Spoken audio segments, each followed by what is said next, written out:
In this class, associated in the chemistry only. So in chemistry, in thermodynamics, basically we talk about two parts, system and surrounding. But the most of the terms and our interest is associated with the system parts only. In thermodynamics, we deal with the heat transfer process, the enthalpy sense, entropy sense, and work done associated with the thermodynamic process. These are different terms. Later, I will explain one by one.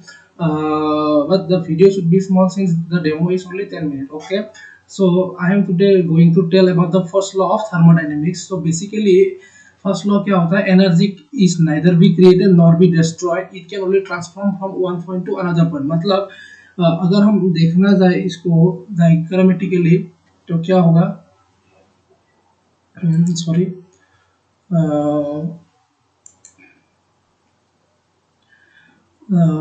यहाँ पे ये एक आपका beaker है, उसमें हम अगर piston से ये यहाँ पे गैस पार्टिकल गैसियस मॉलिक्यूल हमने एकोमुलेट करके रखा हुआ है, तो उसमें अगर हम प्रेशर देंगे तो उसका वर्क डन हमको कैलकुलेट करना पड़ेगा, मतलब उसका वर्क डन एसोसिएट होगा।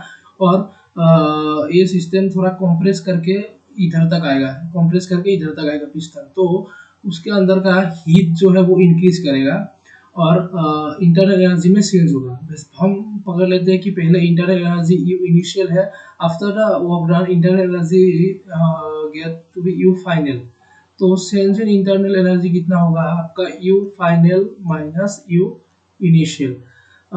तो डेल्टा यू अगर आपको बेसिकली देखना है तो delta U is equal to होगा आपका W which is given to the system by the external force and उस वर्क को अप्लाई करने के बाद सिस्टम के अंदर एनर्जी कितना हीट कितना इंक्रीज किया है वो, तो उसका इक्विवेलेंट होगा आपका चेंज इन इंटरनल एनर्जी उस सिस्टम का।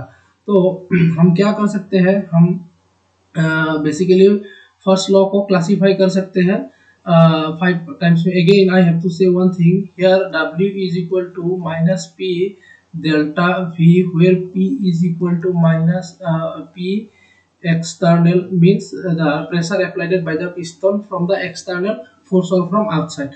So मैं अभी ये सब एक्सप्लेन नहीं करूँगा, बाद में हम since video is to be small, so I only talk about the different point associated with the first law of thermodynamics.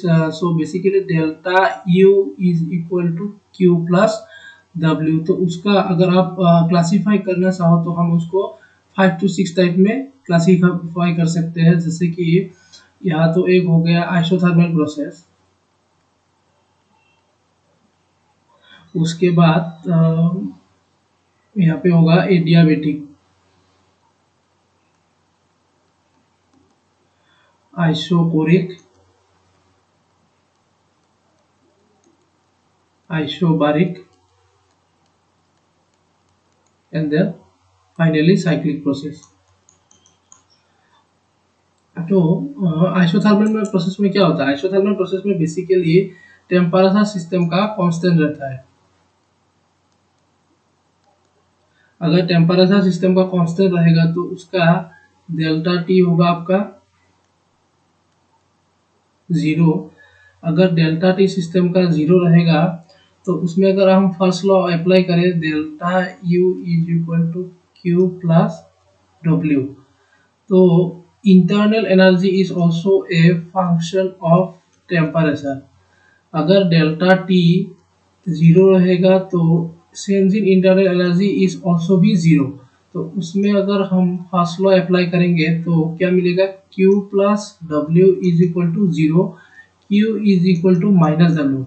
मतलब मैकेनिकली देखा जाए तो जितना हम वर्क परफॉर्म करेंगे वो हीट में ट्रांसफर होगा।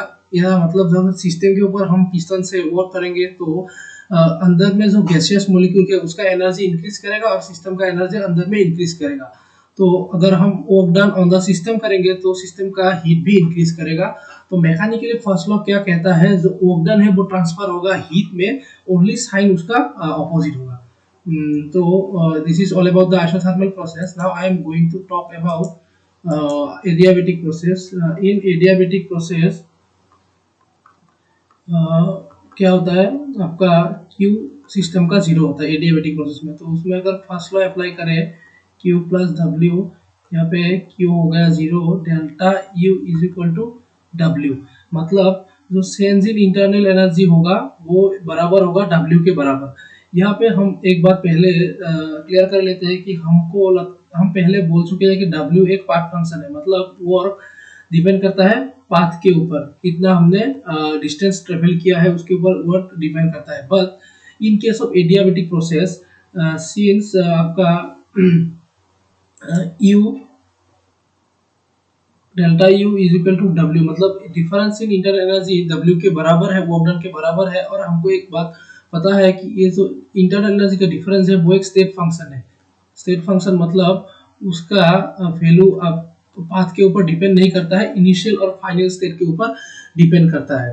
तो इन केस ऑफ एडियाबेटिक प्रोसेस हमको एक बात याद रखना पड़ेगा कि work done in adiabatic process is a state function। ये एक स्पेशल केस है।